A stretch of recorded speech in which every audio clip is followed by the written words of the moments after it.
Hi hello people, welcome back to our channel visualize with Vini. இன்றைக்கி tea time talks with வினியில் வந்து நேற்று நம்ம டிஸ்கஸ் பண்ண இம்பியூரிட்டிஸ்க்கான ஒரு பேர் வெர்ஷனை தான் வந்து பார்க்க போகிறோம். இன்றைக்கும் நமக்கு நிறைய வந்து பேச இருக்குது. ஸோ டிலே இல்லாமல் வாங்க வீடியோக்குள்ளே போகலாம். பழக்கம் போல் கோட்டை வந்து ஒரு இடத்துல வந்து பின் பண்ணுறேன். நீங்கள் வந்து அதை பாஸ் பண்ணி நீங்களும் படித்து ரிஃப்ளெக்ட் பண்ணிக்கணும் அப்படின்னு சொல்லி கேட்டுக்கிறேன். ஸோ டிலே இல்லாமல் நான் வந்து உங்களுக்காக அந்த கோட்டை வந்து வாசிக்கிறேன். Just as a storm cannot prevail against a rocky mountain, so does Mara can never overpower the man who lives meditating on the impurities, who is uncontrolled in his senses, moderate in eating, filled with faith and earnest efforts. இதில் வந்து நிறைய விஷயம் சொல்லியிருக்காங்க. But நேற்று பார்த்த மாதிரி நம்ம கொஞ்சம் கொஞ்சமாக பார்த்து போகலாம். ஸோ நேற்று நான் சொன்ன மாதிரி அதிகமாக இம்பியூரிட்டிஸ் சில குவாலிட்டிஸ்லாம் இருந்தால் எப்படி வந்து ஒரு புயல் வந்து ஒரு வீக்கான மரத்தை வந்து தூக்கி போட்டுருதோன்னு சொன்னேன். இன்றைக்கி அதே புயல் சப்போஸ் நீங்கள் வந்து ஒரு ராக்கி மவுண்டனாக இருக்கீங்க, அதாவது ரொம்ப பெரிய ஒரு மலையாக இருந்தால் ஒரு புயலால் வந்து ஒரு மலையை வந்து எப்படி நகர்த்திட்டு போக முடியாதோ அதே மாதிரி தான் இந்த பர்டிகுலர் குவாலிட்டிஸ்லாம் உங்கள்கிட்ட இருக்குது அப்படின்னா எந்த ஒரு பெரிய விஷயத்தாலையும் உங்களை அஃபெக்ட் பண்ண முடியாது அப்படின்னு சொல்லி சொல்கிறாங்க. அது என்னென்ன குவாலிட்டிஸ் அப்படின்றது தான் நம்ம ஒன்றுனா இன்றைக்கி வந்து பார்க்க போகிறோம், பேச போகிறோம். So let me dive into the first குவாலிட்டியாக எதை சொல்கிறாங்க அப்படின்னு பார்த்தீங்கன்னா மெடிடேட்டிங் ஆன் த இம்பியூரிட்டிஸ் அப்படின்னு சொல்லி சொல்கிறாங்க. இது வந்து ரொம்ப ரொம்ப இம்பார்ட்டண்ட் பார்ட் அப்படின்னு சொல்லி சொல்லலாம். Because meditating on the impurities எல்லாருமே வந்து சுத்தமாக மெடிடேட் பண்ணுங்க அப்படின்னு சொல்லிட்டு வந்து சொல்லுவாங்க. அதாவது எந்த விதமான தாட்ஸுமே இல்லாமல் வந்து மெடிடேட் பண்ண சொல்லுவாங்க. பட் இந்த வேர்டை வந்து கவனிங்க, மெடிடேட்டிங் ஆன் த இம்பியூரிட்டிஸ் அப்படின்னு சொல்லி சொல்கிறாங்க. ஆக்சுவலி இட் இஸ் லைக் ஒரு கான்செப்ட் இருக்குது. அதாவது நம்ம லைஃப்பில் வந்து எதுவுமே வந்து பெர்மனெண்ட் வந்து கிடையாது. புத்திசம் படி எவ்ரி திங் இஸ் இம்பெர்மனெண்ட். இன்றைக்கி ஒரு விஷயம் இருக்குது அப்படின்னா அது நாளைக்கும் வந்து இருக்குன்னு நம்மளால சொல்ல முடியாது. இதுதான் வந்து பகவத்கீதாவில் கூட வந்து உங்களுக்கு வந்து சொல்லியிருப்பாங்க. ஸோ இன்றைக்கி வந்து ஒரு விஷயத்துக்கு வந்து நீங்கள் சந்தோஷமாக இருக்கீங்க. ஃபார் எக்ஸாம்பிள் இந்த எக்ஸாமே வந்து நம்ம பாஸ் பண்ணிவிட்டோம், யூபிஎஸ்சியோ டிஎன்பிஎஸ்சியோ பெருசாக பாஸ் பண்ணி ஏன் நீங்கள் வந்து சிஎம் கூட ஆகலாம். அன்றைக்கி ஒரு நாள் இருக்க சந்தோஷம் வந்து அதுக்கு அடுத்த நாள் இருக்குமா அப்படின்னு கேட்டால் அது டவுட்டு தான். அதே மாதிரி தான் இப்போது நம்மளுக்கு பிடிச்ச ஒருத்தங்க வந்து இறந்து போயிருந்திருக்கலாம், இல்லை உங்களுக்கு பிரேக்கப் ஆகியிருந்திருக்கலாம், இல்லை லைஃப்பில் வந்து நீங்கள் எக்ஸ்பெக்ட் பண்ணாத ஒரு ஃபெயிலியரை வந்து நீங்கள் பார்த்துருந்துருக்கலாம். லைஃப்பில் ரொம்ப ஹாரிபிளான சிச்சுவேஷன்ஸ் கூட நடக்கிறதுக்கு வாய்ப்பு இருக்குது. ஆனால் திங்க் தட் அந்த ஃபெயிலியரோ அந்த சிச்சுவேஷனோ அந்த சேட்னஸோ ப்ரிவைல் ஆகுமான்னு கேட்டால் கிடையாது. இந்த வாழ்க்கையில் இன்பமோ துன்பமோ அது வந்து என்றைக்குமே நிலைக்க போகிறது வந்து கிடையாது. எவ்ரி திங் பாசஸ் அப்படின்றது தான் வந்து ஒரு சிம்பிள் கான்செப்ட். ஸோ இந்த கான்செப்ட் படி என்ன சொல்லுவாங்க அப்படின்னு வந்து பார்த்தீங்கன்னா, நல்லதோ கெட்டதோ அதை நினச்சி உட்காந்து மெடிடேட் பண்ணுங்கள். எப்படி வந்து சந்தோஷம் வந்து வந்துட்டு அதுவாக வந்து விலகி போகுதோ அதே மாதிரி துக்கமும் நம்ம லைஃப்பில் வந்து வந்துட்டு அதுவாக வந்து விலகி போயிடும். ஸோ நீங்கள் என்ன பண்ணணும் அப்படின்னா அந்த இடத்துல ஒரு ரெஸ்பாண்டண்ட்டாக இருக்கிறத தாண்டி அப்சர்வராக இருங்க அப்படின்னு சொல்லி சொல்லுவோம். அதாவது இதில் என்ன வந்து மீன் பண்ணுறாங்க அப்படின்னா, உங்களுக்கு வந்து ஒரு நல்ல விஷயம் நடக்குது அப்படின்னா அந்த இடத்துல நின்று நீங்கள் ஒரு அப்சர்வராக பாருங்கள். நான் பயங்கரமாக இது பண்ணிட்டேன் அப்படின்னு சொல்லிட்டு நான் பெரிய ஆள் அப்படின்லாம் நினைக்காம அங்கேயும் ஒரு அப்சர்வராக இருக்க சொல்லுவாங்க. அதே மாதிரி ரொம்ப கஷ்டமான ஒரு நிலைமையில் இருந்தால் கூட அந்த இடத்துல வந்து ஒரு அப்சர்வராக இருக்கணும் அப்படின்னு சொல்லி சொல்லுவாங்க. இதுக்கு எக்ஸாம்பிளாக என்ன சொல்லுவாங்க அப்படின்னா, ஒரு டிராஃபிக் சிக்னலில் வந்து புத்திசம் வந்து சொல்லுவாங்க. எப்படி வந்து நம்ம ஒரு டிராஃபிக் சிக்னலுக்கு ஆப்போசிட்டில் வந்து நிற்கிறோம், நம்மளை கடந்து வந்து நிறைய வண்டி போய்கிட்டே இருக்குது. நம்ம அந்த வண்டிக்கு முன்னால் போய் நின்று அதை வந்து நிறுத்த போகிறது கிடையாது. ப்ளஸ் அந்த வண்டி போகுது அப்படின்றதுக்காக அதுக்கு பின்னாடியே நம்ம போக போகிறது கிடையாது. எப்படி அங்கே நின்று ஒரு அப்சர்வராக பார்த்துட்டு இருக்கோமோ அதே மாதிரி லைஃப்பில் உங்களுக்கு என்ன சிச்சுவேஷன் வேணாலும் இருக்கலாம், சரியோ தவறோ சுகமோ துக்கமோ அதை நினச்சி நீங்கள் மெடிடேட் பண்ணுங்கள் அப்படின்னு சொல்கிறது தான் வந்து ஃபஸ்ட்டு கான்செப்ட். ஏன்னா எதுவுமே நிரந்தரம் இல்லை. இன்றைக்கி நீங்கள் வந்து சோகத்தை நினச்சிட்டு இருந்தாலும் சரி, சந்தோஷத்தை நினச்சிட்டு இருந்தாலுமே சரி, அது கடந்து போக தான் போகுது. சோகமாக இருக்கீங்களா, ஃபைன், உட்காந்து அதை பற்றி யோசிங்க. ஆனால் ஒரு அப்சர்வராக மட்டும் யோசிங்க. நீங்கள் எப்போ அதை வந்து பர்சனலாக ரியாக்ட் பண்ண ஆரம்பிக்கிறீங்களோ அன்றைக்கி அது உங்களை இன்னொரு பர்சனாக மாற்றிடும். ஓகே, எனக்கு சோகமாக இருக்குது, இந்த சிச்சுவேஷன் வந்து பெர்மனெண்ட் கிடையாது, இது கடந்து போயிடும். ஸோ இதில் நான் மெடிடேட் பண்ணி அதுலேருந்து நான் எப்படி வெளியில் வருவேன் அப்படின்றத வந்து நீங்கள் மெடிடேட் பண்ணணும் அப்படின்னு சொல்லி சொல்கிறாங்க.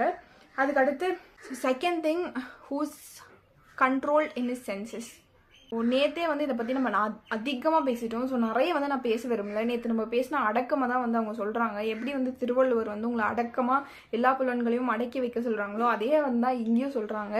ஸோ நிறைய விஷயத்தில் வந்து நமக்கு தெரியாமல் வந்து நம்ம கோவப்படுறோம். இந்த ஜென்ரேஷனில் கோவப்படுறது வந்து ரொம்ப அசால்ட்டான விஷயம் ஆயிடுச்சு. இன்ஃபேக்ட் நான் ஸ்கூல் முடிச்சுட்டு போகும்போது எனக்கு கோவம்னா என்னன்னே தெரியாது. பட் நிறைய சுச்சுவேஷன்ஸை பார்த்ததுக்கப்புறம் நிறைய பீப்புளை நான் மீட் பண்ணதுக்கப்புறமா அஃப்கோர்ஸ் நல்ல பீப்புளையும் நான் மீட் பண்ணியிருக்கேன். எல்லாருமே நல்ல பீப்புள் தான். பட் சிச்சுவேஷன்ஸ் வந்து அவங்க என்னை வந்து பேடாக சில விஷயங்கள் வந்து எனக்கு நடக்கும்போது நான் அவங்கள வந்து ரொம்ப அவங்க மேலே கோவப்பட்டதாக இருக்கட்டும், நிறைய சிச்சுவேஷன்ஸ் என்னையும் கோவப்பட வச்சுது அப்படின்னு சொல்லி சொல்லலாம். ஸோ ஒரு பர்டிகுலர் பீரியட் ஆஃப் டைமில் I was very very angry. எதுக்கு எடுத்தாலும் கோவப்படுறது அதெல்லாம் வந்து எனக்கு இருந்தது when I was very sick. So அது வந்து ரொம்ப ரொம்ப காமன் இந்த ஏஜில், because we go under pressure.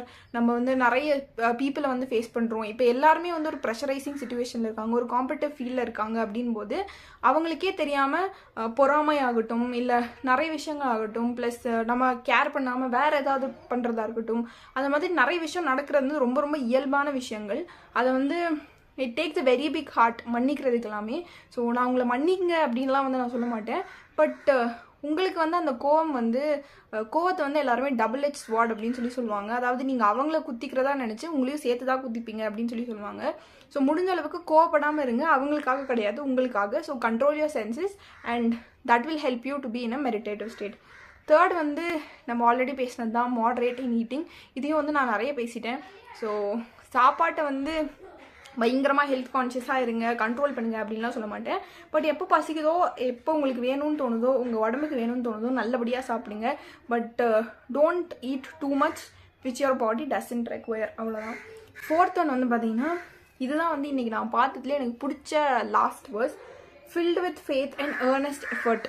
அதாவது ஒரு விஷயத்தை நம்புறது, எஸ்பெஷலி வந்து நீங்கள் இந்த காம்படிட்டிவ் ஃபீல்டுக்குள்ளே வந்துட்டீங்க அப்படின்னா வந்துட்டு passing and examination is not about giving the examination. ஆனால் எக்ஸ்ட்ரீம் நம்பிக்கை வந்து அந்த எக்ஸாமில் வந்து நீங்கள் வைக்கணும். ஏன்னா வந்து அது ஒரு அட்டம்ப்ட்லேயே வந்து உங்களுக்கு கொடுக்குமா அப்படின்னு சொல்லி தெரியாது, நிறைய அட்டம்ப்ட் வந்து போகலாம். அண்ட் இந்த எக்ஸாமினேஷன், நீங்கள் காம்படிட்டிவ் எக்ஸாமினேஷன்லேருந்து வெளியில் போகும்போது நீங்கள் என்ன குவாலிட்டியை பெருசாக எடுத்துகிட்டு போவீங்க அப்படின்னு கேட்டாலும் நான் அதுதான் சொல்லுவேன். ஏன்னா இவ்வளோ தூரமாக ஒரு விஷயத்த நான் நம்பி என்னால் இருக்க முடியும்னு எனக்கு வந்து சத்தியமாக தெரியாது.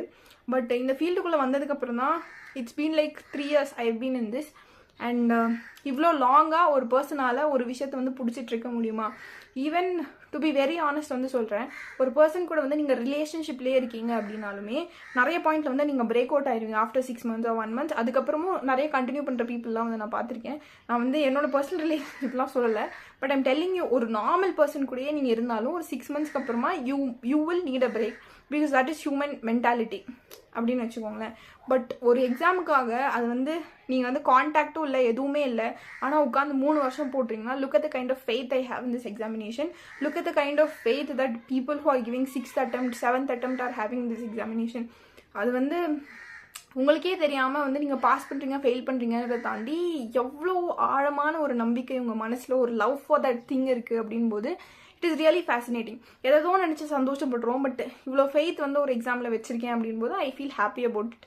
நிறைய பேர் வந்து என்கிட்ட வந்து சொல்லுவாங்க, இன்னும் ஏன் இங்கே இருக்க, உனக்கு வந்து இந்த ஃபீல்டு கிடையாது, இங்கே வா, நான் உனக்கு வேலை வாங்கி தரேன், அங்கே வா, I have something, he has something அப்படிலாம் நிறைய பேசுவாங்க, நிறைய சஜஷன் சொல்லுவாங்க. சில பேர் பேக் பைட்டிங் பண்ணுவாங்க. இதெல்லாமே வந்து நடக்கும் என் லைஃப்லையும். But apart from that I love the fact that எனக்குன்னு இதில் ஒரு ஃபெய்த் இருக்குது. I come out or not, but the faith towards is very very true.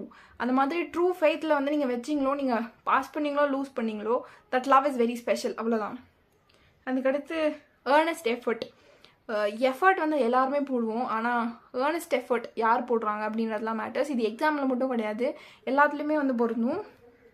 Beat உங்களோட பர்சனல் லைஃப்பில் வந்து உங்கள் அம்மா அப்பாவை டேக் கேர் பண்ணுறதா இருக்கட்டும், ஃப்யூச்சரில் வந்து உங்களோட ஒரு பார்ட்னரை டேக் கேர் பண்ணுறதா இருக்கட்டும், இல்லை வந்து நீங்கள் வந்து வேறு ஏதாவது விஷயம் உங்களோட பேஷனுக்கு பண்ணுறதா இருக்கட்டும், be it anything you want, நீங்கள் சமைக்கிறதா இருக்கட்டும், அதில் கூட வந்து எஃபர்ட் போடுறது வேறு, ஏர்னஸ்ட்டாக ஒரு எஃபர்ட் போடுறது வேறு.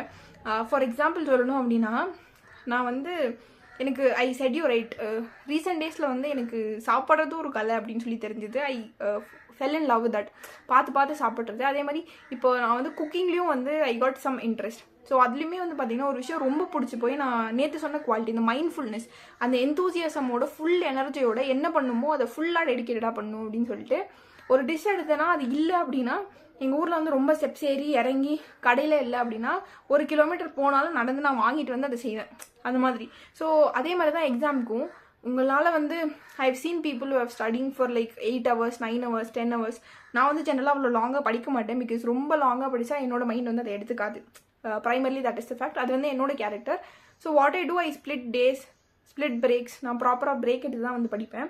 ஸோ அந்த மாதிரி ஒரு ஸ்டூடெண்ட் தான். But I have seen people who are giving so much of earnest effort for this examination, or be it I have seen people who are in relationship who are giving so much of earnest efforts to those people, be it my brother and my sister-in-law, so much of earnest efforts they put.